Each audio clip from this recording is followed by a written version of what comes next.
Joining us now for our Friday political panel, Dan Bidois, National MP. Good morning. Good morning, Good Ryan. to have you here. And Willie Jackson from Labor is here. Morena. Kia ora. Good to have you guys here.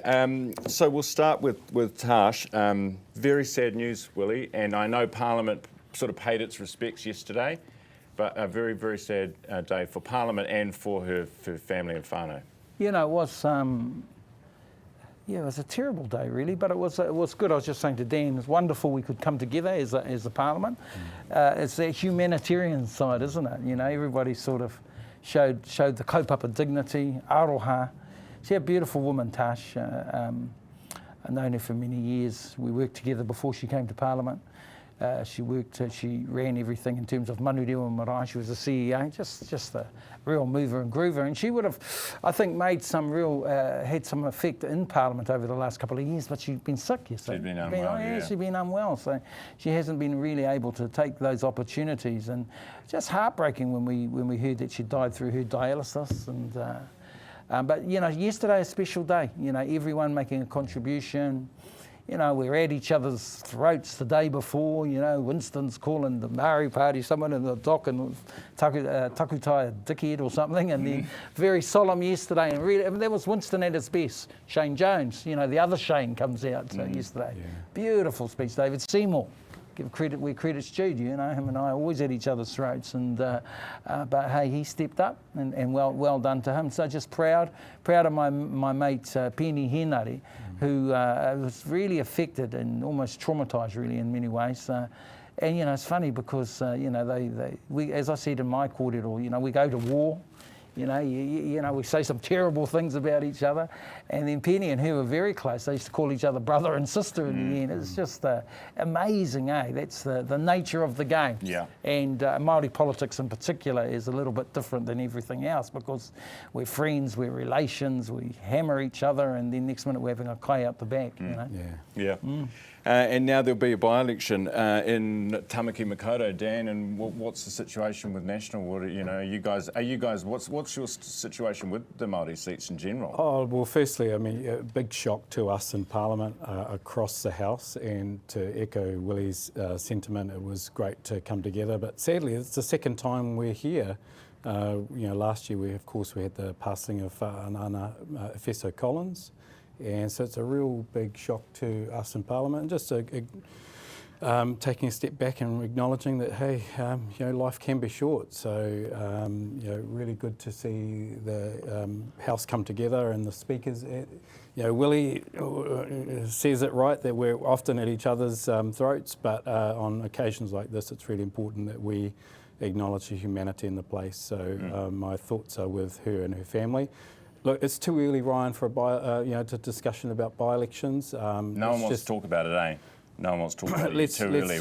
Yeah. Well, you don't want to talk about it either. You know, too soon.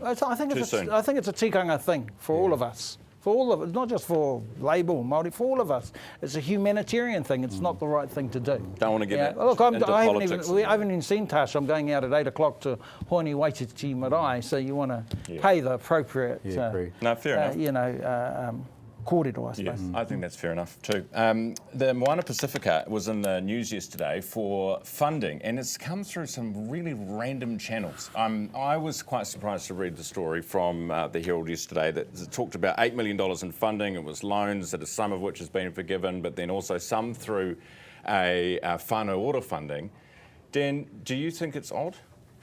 Seems odd. The Minister is concerned, so he's written to the chair of Pacific Futures Board asking for a please explain. For the listeners who are listening and tuning in, I mean, of course, whānau order was set up to provide funding for Māori outcomes, and so it'd be very concerning if these allegations are true. So let's see. Has he asked where the whānau order commissioning agency or whānau order or TPK where this money's come from? Yes, and again, TPK's looking into it. So let's see what they come back with. But certainly, if the allegations are true, we'll be looking at it in detail. Okay, Willie, what's your take on it? Because it would have been under, well, presumably the funding would have started under Labor, did it? I mean, did you know about the funding? I've only been made aware of it too in the last few weeks. However, there is some precedent in terms of government supporting sports agencies. MFAT, for instance, from 2017. I mean, Winston was the minister. They put over $1 million towards the Pacific Rugby and the possibilities and potential. So that's between 2017 and but this is a franchise, right? And 20. This is a well, I Super mean, Rugby franchise. they were talking with the Fijian franchise, they were talking with Moana Pasifika. MFAT was looking at all the rugby possibilities. So I think that the minister's done the right thing. Let's get some background history here. What's the history here? So we might all be surprised that there has been a lot of work done.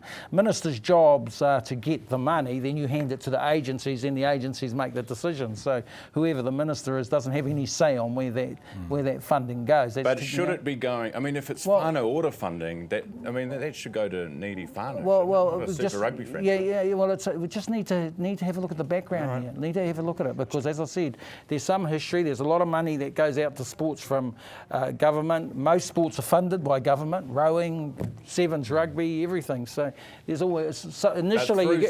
Funds, that's the difference. But exactly. there might, as I said, the MFAT was involved in this before. So we just have to look at the background, really. Okay. All right. Yeah. Hey, another whānau order funding question this week, which was about the ad that was funded through a commissioning agency, trying to encourage people to get on the Māori roll.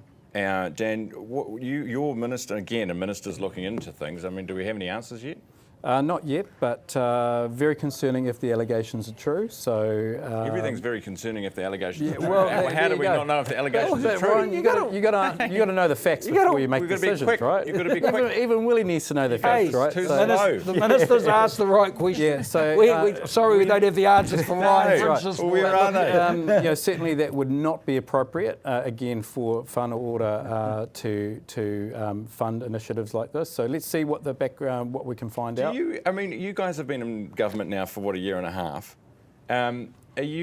You've got these directives about funding, what you should be funding and shouldn't be funding, and all of these things keep popping up. I mean, is anyone actually listening to you in Wellington? Look, the ship is big, and we've got a lot to do, Ryan. So I know my ministerial colleagues are working diligently and very hard. Generally, that's a pretty useless ship. The ship is big. Dan should say a bit more because I want to see Dan on the front bench. He should be here every week.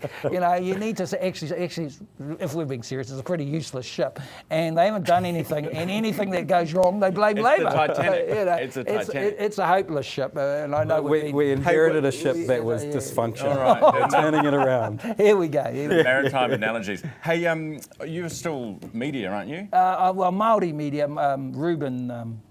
Our man Ruben is the media. Ruben? Yeah, no, Ruben. Ruben Davidson. Good man from the south. At least Dan knows his colleague. Well, of course I know. What are you talking about? Ruben has got a big background in terms of media. Don't worry. He was the involved with Jason down there in Christchurch. You know his brother Scott. No, shush up. Ruben's gave Goldie a hell of a time, so you shush up. So the reason I was going to ask, what I was going to ask you about was the TVNZ board this morning. Did you see Paul? Oh my God, what's happening there? Poor Henry. I mean, I read what you read. Oh God. But he'd be good for a shake-up. Oh, he'd be mayhem. What are you talking about? He's unstable. But they need a bit of a... I mean, look, he's a great entertainer, great presenter. Let's give it that. But next minute, Paul Henry, he'll want to be the CEO. He'll be entertaining if anything, eh? Yeah. But Jane, this is the government wanting a new direction for TVNZ for RNZ for the whole public broadcast. Well, nothing's confirmed on that front. There's no official communication from government around the board. That means he's been appointed. I know. But look, the ship's leaking. Ruben Davidson told me. All right, my man Ruben. Yeah, we're definitely keen to see a change of direction at RNZ, TVNZ. We want them to start, becoming profitable, returning dividends to New Zealand taxpayers, and so I'm sure they'll be made on merit. Paul will make sure that happens. I think there's merit in him, but hey, let's see. Hey, you won't be able to afford him. He'll say after you pay you pay me my $150,000. All right, Ruben Davidson will be right on to him. My man, Ruben. In fact, get him on this show. You want to know what bankrupted the news media was his salaries. Yeah, that's right. So he would have. Goldie would have cut him a deal, eh? There's 150K. There's a proper process. Yeah, all right.